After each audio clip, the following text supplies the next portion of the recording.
E aí pessoal, beleza? Vamos mais para uma videoaula aqui. A gente vai falar sobre hidroestática, tá? O que acontece? Vou pegar um lápis aqui.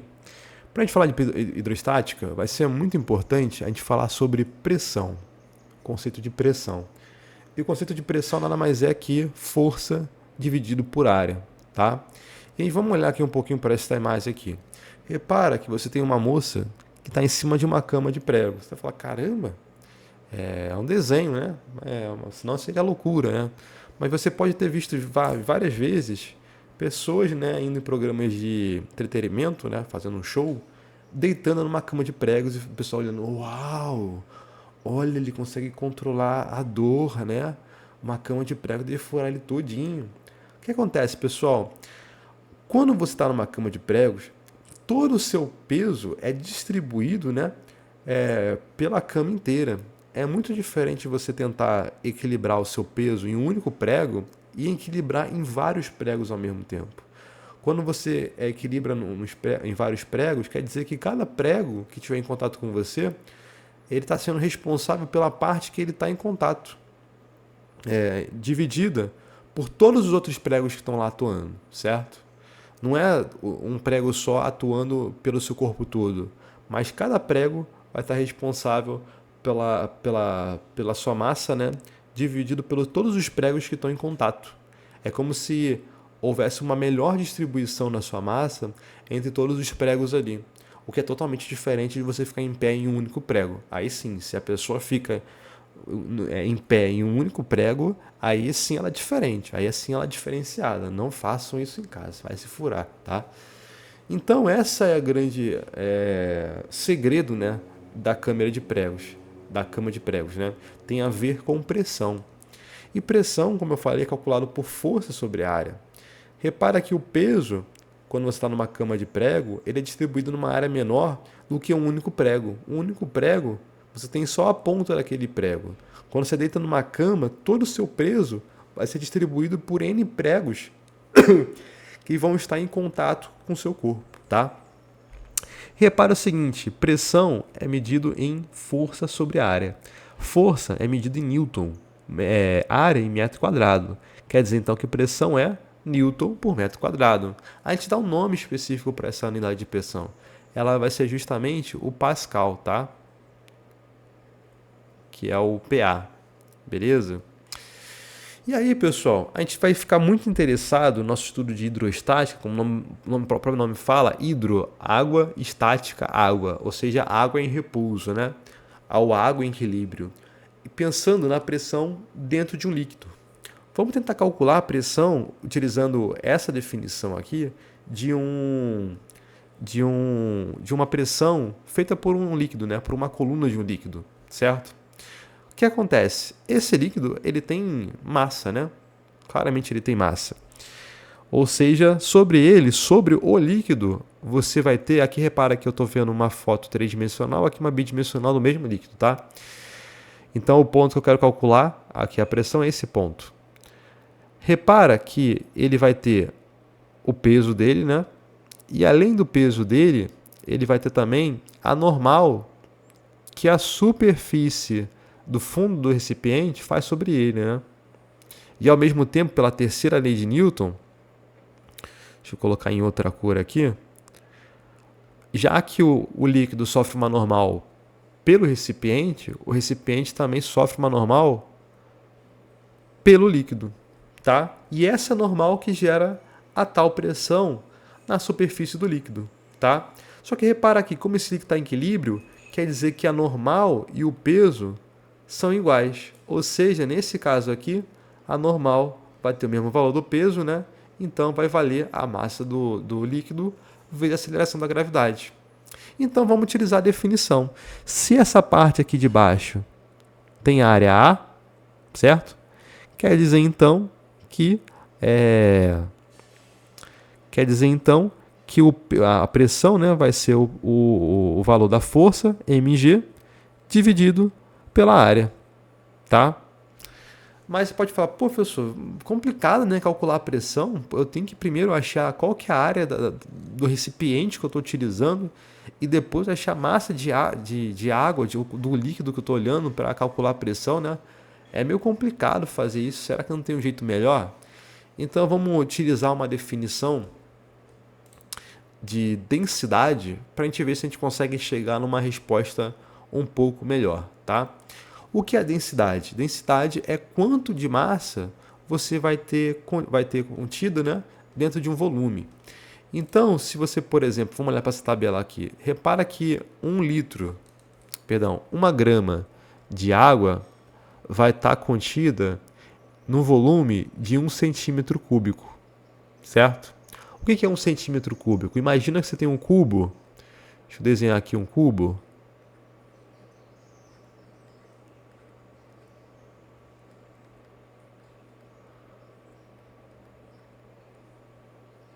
Um cubo que todos os lados desse cubo valem 1 centímetro. Ou seja, o volume do cubo, né, é L ao cubo. Então, portanto, esse volume vai ser 1 centímetro cúbico, né?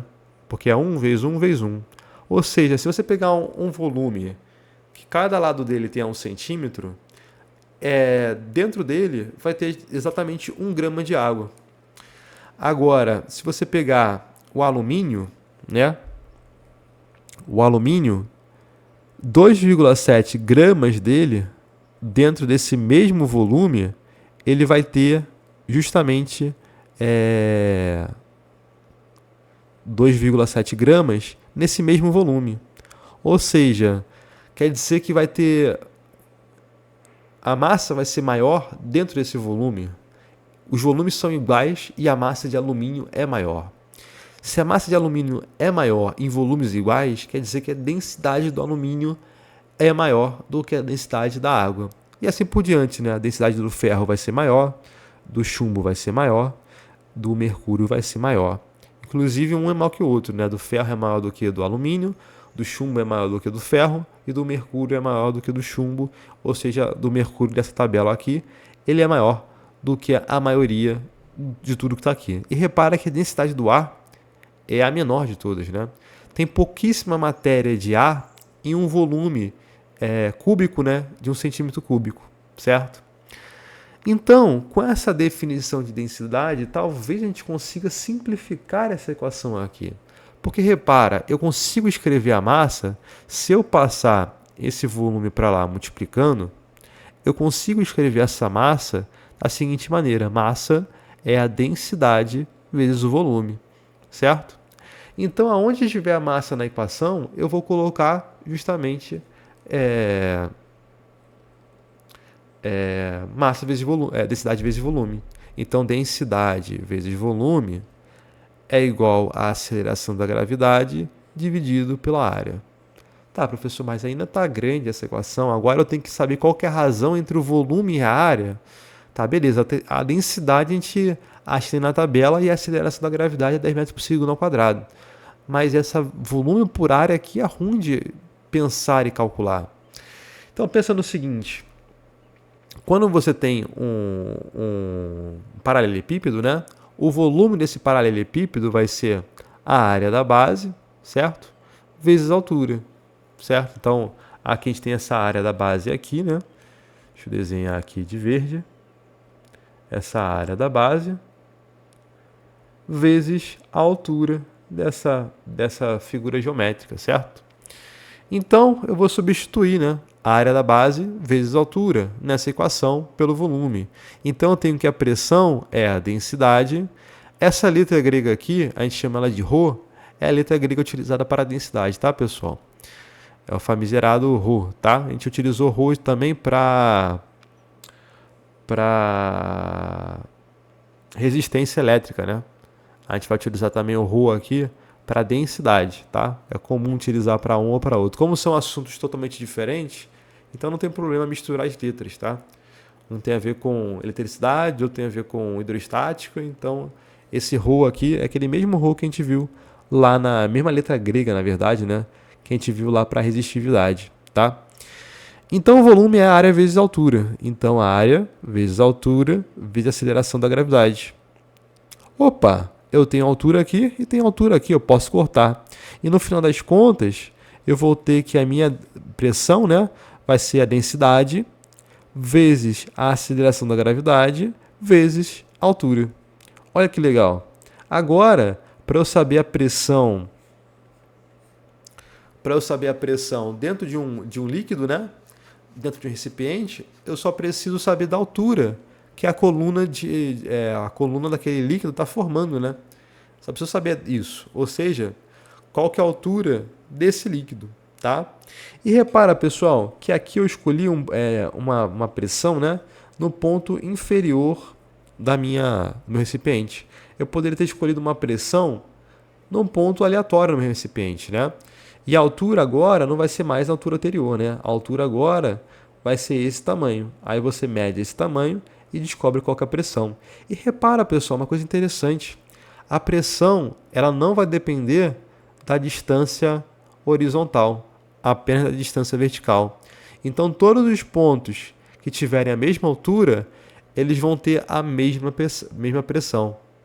Olha que legal. A pressão só depende da altura e não depende da distância horizontal, tá? Então, essa equação aqui que vai calcular justamente a pressão, beleza? Só que a gente tem um detalhe para a gente deixar essa equação mais bonita e mais completa. Esse recipiente com água, ele não está sozinho no mundo, né? Por exemplo, em cima dele vai ter partículas de água, né? De ar, perdão, né? Vai ter a nossa famigerada atmosfera. E a atmosfera, por mais que a gente esteja acostumado com ela, né? Ela é feita de matéria, ela é feita de ar, por exemplo. E ar pesa, né? Ar tem massa. Ar faz normal. Ar consegue fazer força sobre a gente. Já deve ter ouvido falar da famigerada pressão atmosférica, que a gente está tão acostumado que a gente nem sente ela sobre a gente, né? Mas ela de fato existe. Só que é muito simples a gente colocar ela na equação. Por quê? Porque lembra, para a gente calcular a pressão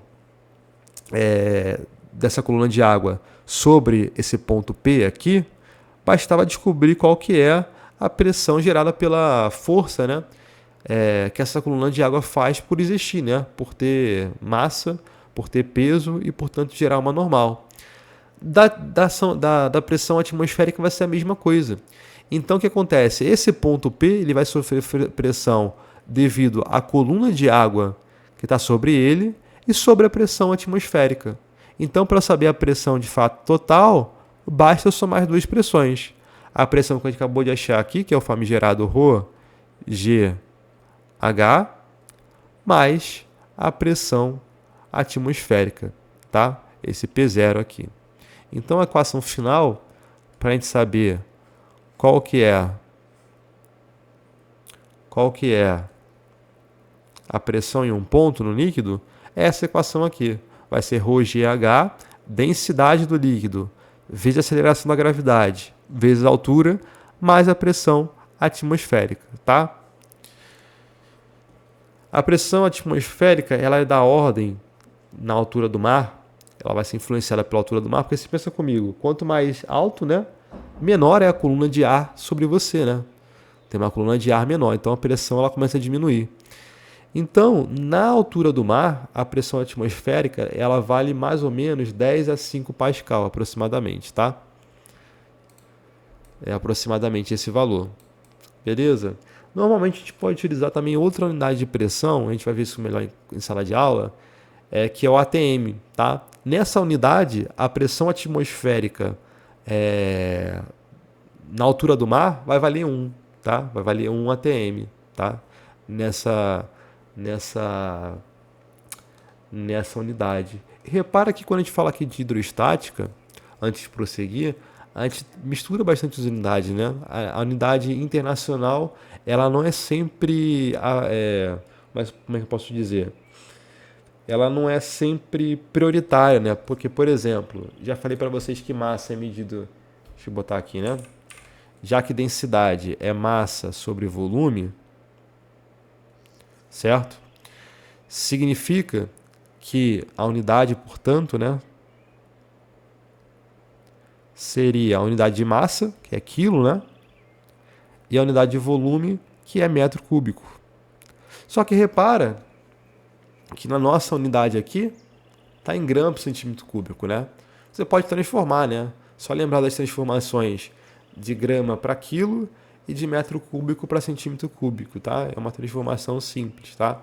Só lembrar como é que se transforma de grama para quilo e metro cúbico para centímetro cúbico. Você consegue fazer essa transformação de boas, tá? Vamos seguir. Então a gente já descobriu como se calcula essa pressão, certo? Se eu sei a densidade, sei a aceleração da gravidade, sei a altura e sei a pressão atmosférica de onde eu estou, eu posso calcular a pressão num ponto dentro de um líquido, certo? O que acontece? Em alguns casos a gente vai ter os famosos vasos comunicantes, que são literalmente vasos que se comunicam numa região. Repara que a gente tem dois vasos aqui, né? Que se comunicam pela parte de baixo. Aqui eu coloquei 3 vasos, né? E aqui eu quero trazer um ponto importante. Porque quando a gente calculou aquela equação ali que eu botei em vermelho, a gente calculou para um recipiente que era um paralelepípedo, né? Você pode se perguntar, professor, se calcular num recipiente diferente, cilíndrico, um cone, uma coisa totalmente irregular, vai dar um valor diferente? Não. Sempre vai ser essa equação aqui, tá? Independente do formato do recipiente, tá? Isso é importante. E aí, pessoal, repara o seguinte, quando a gente tiver líquidos iguais no mesmo vaso, em vasos comunicantes, né? O que acontece é que a altura do líquido vai ser igual, tá? E por ser igual, repara que esse HB é igual a HA e, portanto, a pressão em A, que tem a ver apenas com a altura, né, vai ser igual à pressão em B. Por mais que essa coluna seja mais larga, né, lembra, a pressão só depende da altura. Por mais que o peso da coluna B seja maior do que a da coluna a área da altura da coluna A ela é menor. E aí ela acaba compensando o peso da coluna B. Tá? Então por isso que esses dois são iguais. E aí, quando isso acontece, significa que as alturas, né, vão ser iguais. E por ser iguais, as pressões na mesma altura do líquido, por exemplo, repara que HA e HB são iguais, né?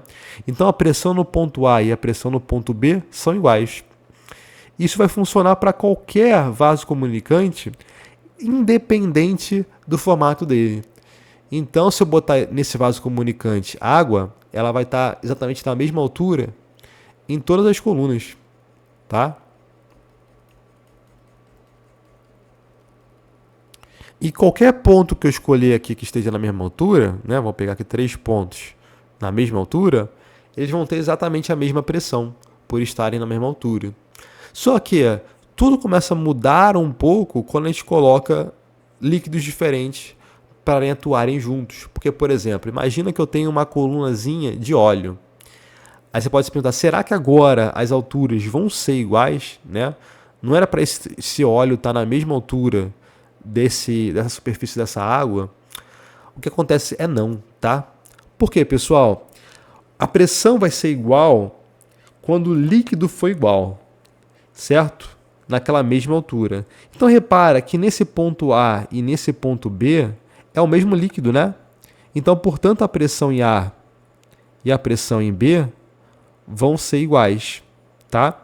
Só que repara, a pressão em A, deixa eu diferenciar essas alturas aqui, que são diferentes, vou chamar de H1 e H2, só que a pressão em A, ela tem a ver com o peso do líquido de óleo, certo? E a pressão em B tem a ver com o peso do líquido de água. Só que acontece, a densidade do óleo ela é menor do que a densidade da água. Então vamos comparar os dois, né?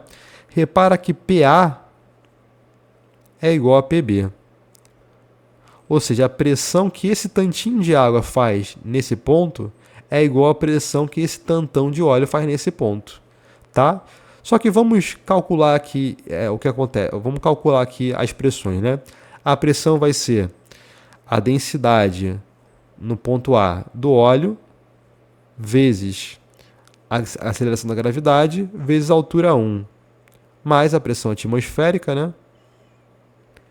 E a pressão no ponto B vai ser a densidade da água vezes a aceleração da gravidade vezes a altura mais a pressão atmosférica. Opa, tem pressão atmosférica dos dois lados. Eu vou, portanto, cortar. Quando eu comparo, essa pressão atmosférica ela acaba sumindo. Então, repara o seguinte, que agora eu posso analisar com mais calma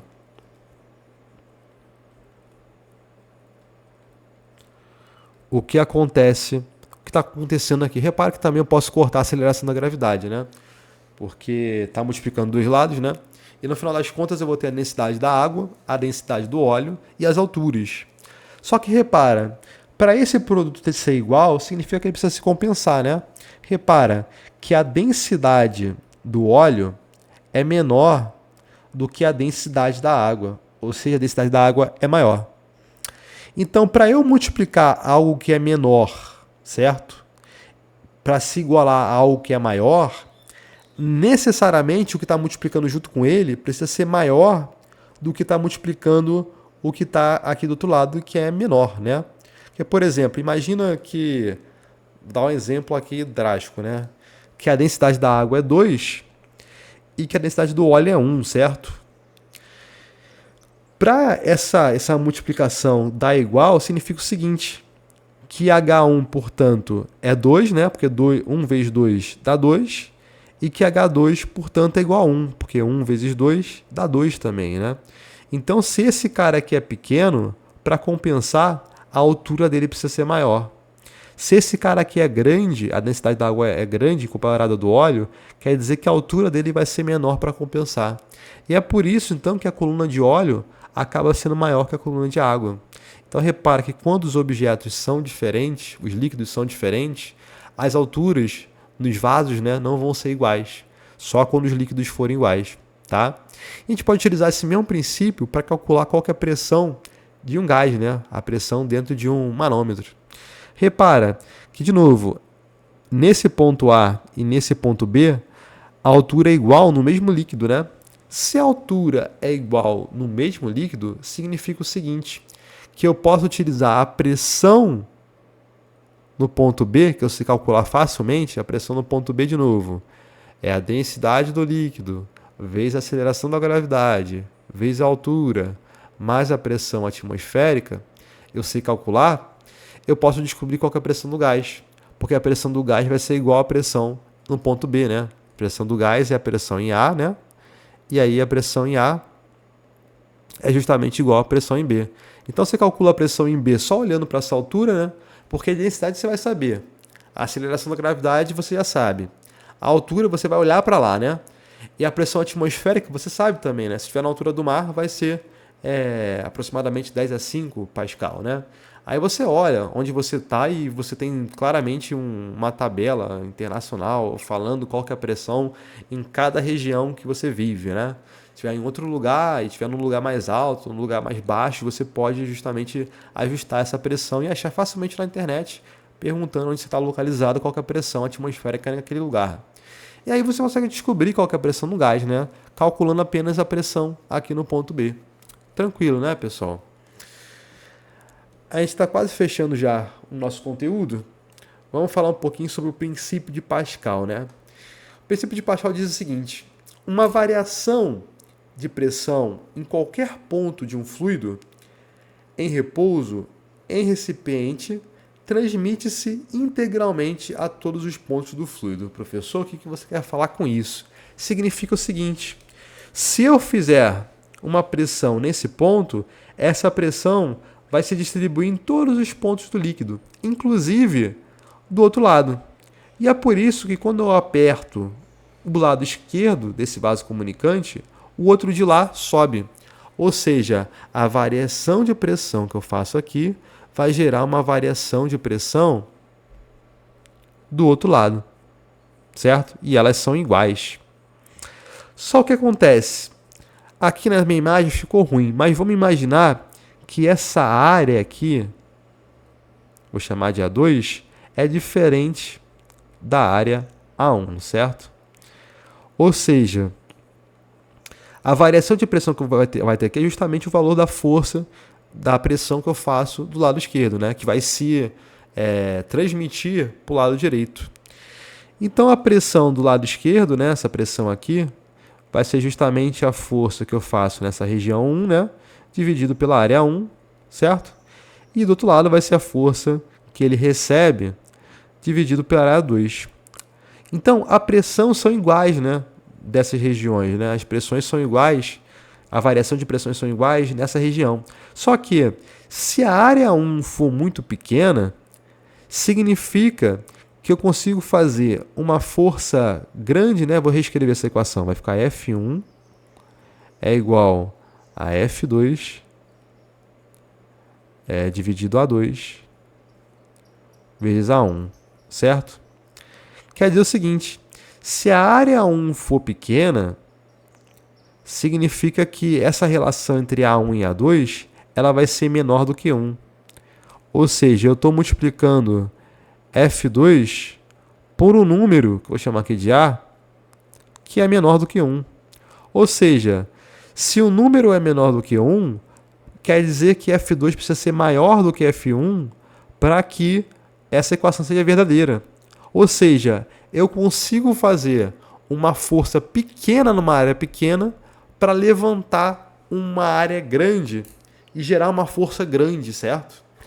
E é isso que funciona justamente no elevador hidráulico. Olha para cá. Esse elevador hidráulico, o que ele faz? Ele faz uma força, uma pressão numa área pequena. Repara que a área é pequena. E aí, por fazer uma pressão numa área pequena, ele consegue gerar uma força grande numa área grande, fazendo levar um pistão, certo? Então você consegue elevar um carro, né? Fazer um elevador hidráulico justamente por esse conceito, por esse princípio de Pascal. E por isso que ele é bastante importante. E quem trabalha com mecânico ou algo do tipo, usa isso bastante, né? Embora às vezes nem saiba como funciona, mas esse é o princípio por trás. Que uma força pequena numa área pequena vai gerar uma força grande numa área grande também, tá? Esse é o ponto central. E agora, para a gente fechar aqui a nossa aula, né? Vamos falar sobre o princípio de Arquimedes. Um corpo sofre a ação de uma força de empuxo dirigida para cima igual ao peso que ele desloca. Vamos entender isso passo a passo. Vamos olhar aqui para essa imagem aqui. Essa imagem diz muito, né? Lembra, pessoal, que eu falei para você que quanto mais fundo, maior é a pressão? Então imagina que esse bloco ele está caindo, certo?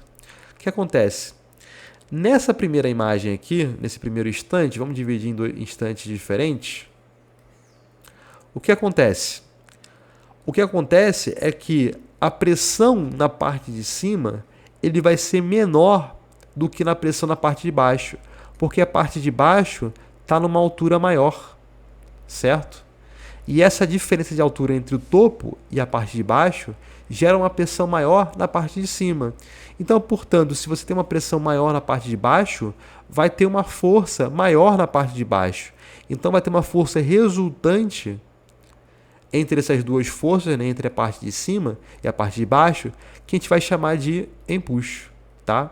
Repara que por mais fundo que ela esteja também, ainda vai ter um empuxo. Por quê? Porque a pressão aumenta na parte de cima e também aumenta na parte de baixo. E essa resultante, né, vai ser absolutamente a mesma coisa e a gente vai entender o porquê disso, tá? E aqui também, repara que ainda assim a força de baixo é maior que a força de cima, então existe uma força para cima que tenta elevar esse cara. Ah, professor, mas tem uma força para cima, por que esse cara está afundando então? Porque nesse caso, em todas as situações, a força peso é maior do que a força de empuxo, tá? A força peso supera a força de empuxo. E é por isso que um objeto dentro de um líquido ele parece mais leve, né? Já repararam isso? Que quando você está debaixo da água, numa piscina, objetos que são normalmente pesados, quando você está brincando lá na tua infância, né, brincando lá com seu primo, com seu amigo, tu repara que é muito mais fácil levantar ele dentro da água, né, do que levantá-lo lá de fora. Por quê? Porque existe uma força de empuxo que te ajuda a erguer teu colega, certo? Quando você está no ar, essa força de puxo é muito pequena. Porque de fato, né, a coluna de ar também vai ter um empuxozinho sobre você. Mas aí, para você, né, é muito pequeno esse empuxo. É desprezível comparado à força-peso para alguns objetos. Você já pode ter pensado, por exemplo, que um balão de hélio ele vai ter uma força de empuxo que vai ser maior, né, que a força-peso. Porque, repara, se ele flutua, quer dizer então que tem uma força resultante maior na direção para cima, né? Quer dizer então que nesse balão de hélio, deixa eu desenhar aqui o balão de hélio. O balão de hélio, para ele subir, quer dizer, portanto, que o empuxo nele é maior que a força-peso, tá? E a gente vai entender o porquê, né? E aí repara, né, que ele fala o seguinte, que o empuxo, o valor dessa força, ele tem a ver com o peso do líquido que desloca. Então, aqui, a força do empuxo tem a ver com a massa de água deslocada. Então, vou escrever aqui MA, ver a aceleração da gravidade, tá? E o peso, né, do objeto vai ser a massa do objeto, ver a aceleração da gravidade. Só que, de novo, vamos utilizar aquele conceito, né? O conceito era que a massa, né, é a densidade vezes o volume. Só que, pessoal, a densidade é da massa de água, certo? Então é a densidade da água. E repara que o volume do objeto dentro da água é justamente o volume daquela água, certo? Porque quando você coloca o objeto ali dentro, ele cumpre exatamente o volume de água que estava ali antes. Ele empurra a água que estava ali para outros lados, né? Para ele conseguir ocupar aquela posição no espaço. E ocupa exatamente o volume daquela água que estava ali antes, certo? Isso vai ser extremamente importante. Ou seja, aqui o volume é do objeto. Então o empuxo tem a ver com a densidade da água, vezes o volume do objeto, vezes a aceleração da gravidade. E aí, o peso dele, né, vai ser a densidade do objeto, vezes o volume do objeto, vezes a aceleração da gravidade. Repara o seguinte. Deixa eu tirar o símbolo de vetor aqui. Vamos se preocupar só com o valor das coisas, tá?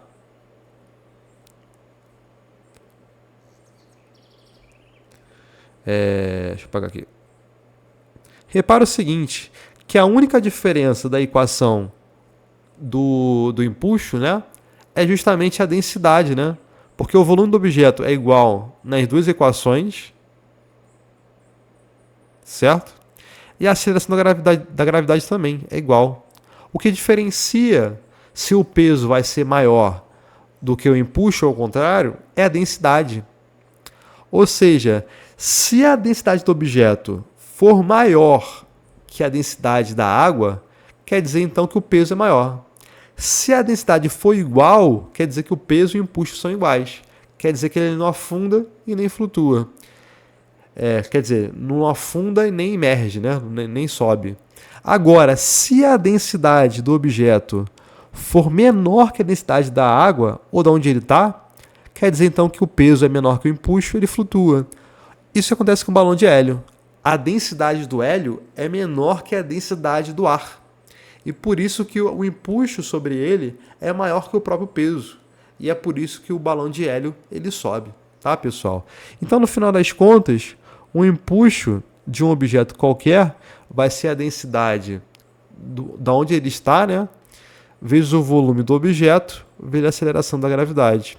Mas eu gosto de pedir que vocês lembrem, né, o conceito, tá? O importante aqui é lembrar essa equação aqui, que o empuxo é o peso do líquido deslocado, tá? E lembrar que a massa que você coloca aqui não é a massa do objeto, mas a massa da água. Essa equação aqui que eu quero que vocês decorem, tá? Se for para decorar algo, decore essa equação e não a de baixo. A equação de baixo é uma consequência do entendimento da equação de cima, tá? Então, empuxo é o peso do líquido deslocado. Lembre-se dessa frase, empuxo é o peso do líquido deslocado. Agora vamos entender um pouquinho mais a fundo o que está acontecendo aqui.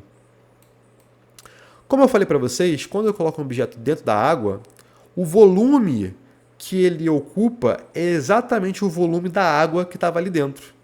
Então, esse volume de água que está saindo aqui, pingando para cá, depois de eu colocar aquele peso, é exatamente o volume daquele peso que eu coloco ali dentro, tá? Mas vamos entender o porquê esse objeto fica aparentemente mais leve na superfície. Porque repara, antes de entrar na superfície, não, no líquido, né? Antes de entrar dentro do líquido, o que acontece? É que o objeto tinha, por exemplo, uma medida de 3, alguma coisa de força, né? Vamos falar 3 newtons. 3 newtons é muito pouco, mas vamos falar que é 3 newtons, tá? Tem 3 newtons. E a balança, que não tinha nada antes, tem 0. O que acontece? Quando você mergulha esse objeto, o que aparece sobre ele? Um empuxo, né? E o peso dele. Só que o que acontece? Lembra que o empuxo não tem a ver com o peso do líquido deslocado? Porque agora a resultante sobre esse objeto, né, o que essa balança média aqui agora é a resultante, né? Repara que aqui eu tenho uma resultante que é para baixo, porque o peso aqui é maior, né?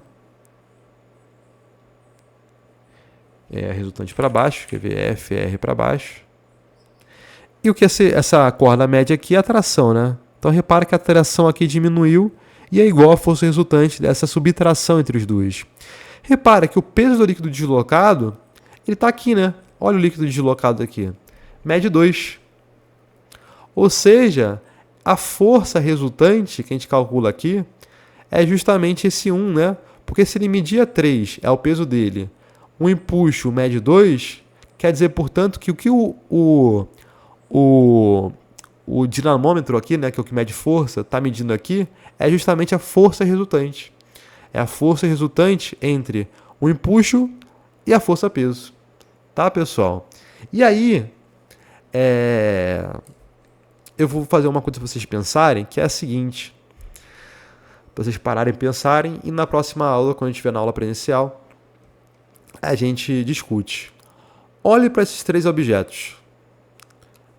São os 3 imersos dentro da água.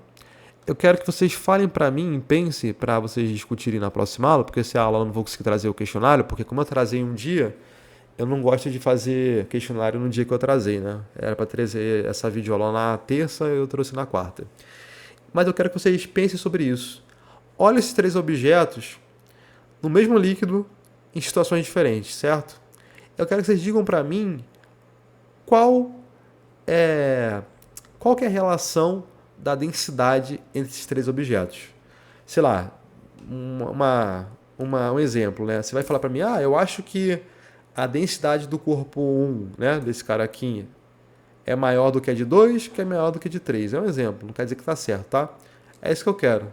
Saber qual que é a relação entre a densidade, no caso 1, no caso 2, no caso 3, dos 3 blocos, tá, pessoal? Por isso é só, pessoal. Na próxima aula a gente vai fazer mais questões do Enem sobre o assunto que a gente falou na aula passada, né? Vou misturar um pouco esse assunto com o assunto de ondas, tá bom? Um grande abraço e até mais.